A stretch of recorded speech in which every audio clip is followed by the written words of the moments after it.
C'est la semaine de l'Action bénévole. Je vais en parler avec Marie-Ève Lachance, qui est directrice générale de l'Association bénévole ici sur la Côte-de-Beaupré. Madame Lachance, bonjour. Bonjour Thomas. Ça va bien? Ça va bien et toi? Oui, en pleine forme. La semaine de l'Action bénévole, cette année, est-ce qu'elle prend une signification particulière dans le contexte de la pandémie? Bien, en fait, le bénévolat est au cœur de l'action présentement plus que jamais. Ça a toujours été, à mon avis, très important, là, le bénévolat, mais c'est sûr qu'avec la pandémie, on parle d'un tout nouveau groupe de bénévoles là, qui nous a été confié. Donc, c'est sûr que c'est important pour nous là, de le souligner. Depuis la dernière fois qu'on s'est parlé, est-ce que la mobilisation sur la Côte-de-Beaupré a pris de l'ampleur?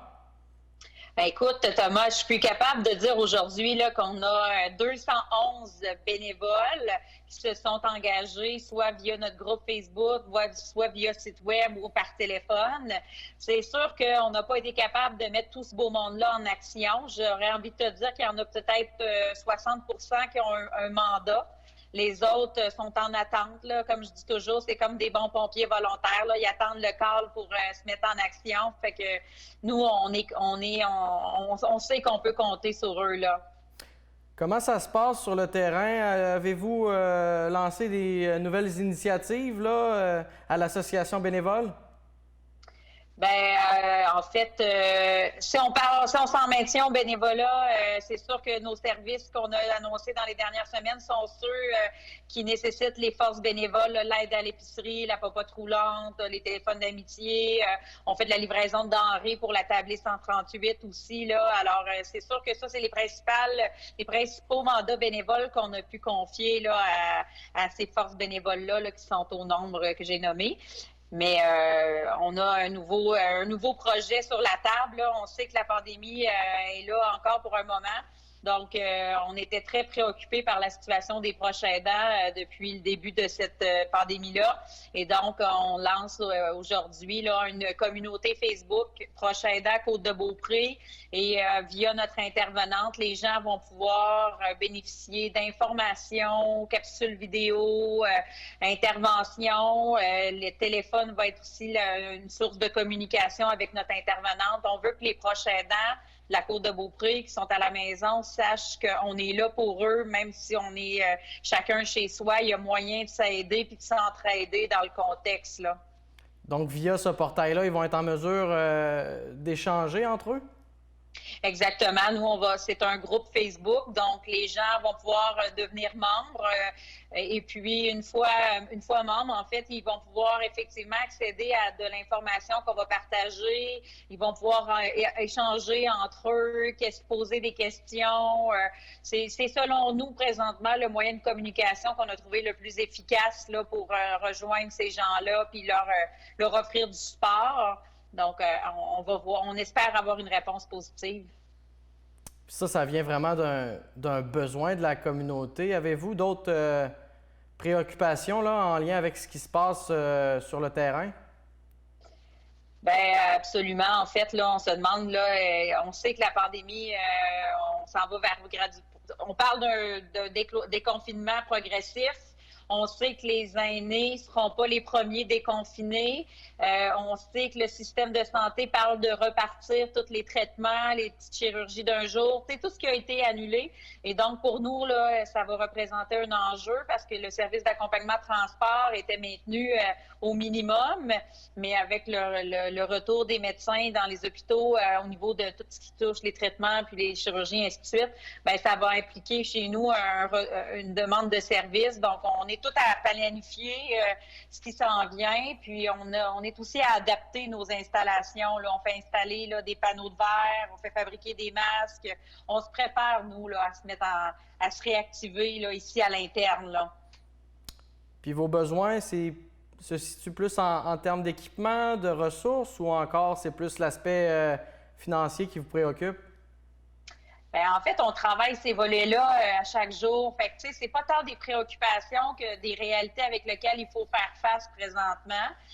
Au niveau des bénévoles, comme je te disais, tu sais, j'ai pas réussi à occuper tout le monde. Donc, avant de demander de l'aide à nouveau, on va s'assurer de confier des mandats. Au niveau de l'argent, ben ça dépend toujours, c'est variable. Hein? Fait que on a de l'aide de Madame, tu sais, on a de l'aide du gouvernement provincial, fédéral annonce de l'aide. On va voir comment ça va s'en venir dans nos organisations. On ne sait pas encore du côté fédéral.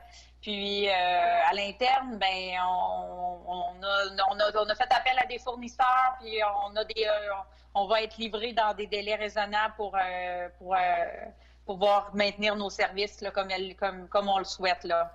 Vous avez fait mention des aides gouvernementales, mais il y a aussi certaines municipalités qui vous ont apporté un certain forme de soutien. Là. Je pense entre autres à la ville de Beaupré et à la ville de Château-Richer. Bien, absolument, tu es très bien informé, Thomas. Ah, c'est Facebook! Oui, la ville de Beaupré et la ville de Château-Richer, en fait, on nous a offert la livraison de la popote. Donc, ce sont des employés avec les véhicules de la ville qui assurent la livraison des repas. Fait que ça donne un gros coup de pouce. Fait que le reste, les 6 autres municipalités sont desservies par des bénévoles là, de notre organisme. Mais c'est un beau travail d'équipe, effectivement. Là, puis pour nous, c'est bien important tout ça. Là. C'est important de travailler aussi de concert avec les autres organismes communautaires du territoire? Pardon, vous m'avez perdu quelques instants, mais oui, en fait, oui, c'est important qu'on travaille ensemble. Puis, tu sais, nous, on travaille fort présentement en collaboration avec la Tablée 138. On fait du référencement vers nos partenaires. Tu sais, on sait que tous les autres organismes sont disponibles, qui sont au bout du fil. Fait que nous, on travaille à ce que tout le monde qui a des besoins là, trouve réponse à ce besoin-là. Là. En terminant, dans le cadre de la semaine de l'action bénévole, est-ce qu'il y a un message en particulier que vous aimeriez peut-être transmettre là, aux bénévoles de la Côte-de-Beaupré?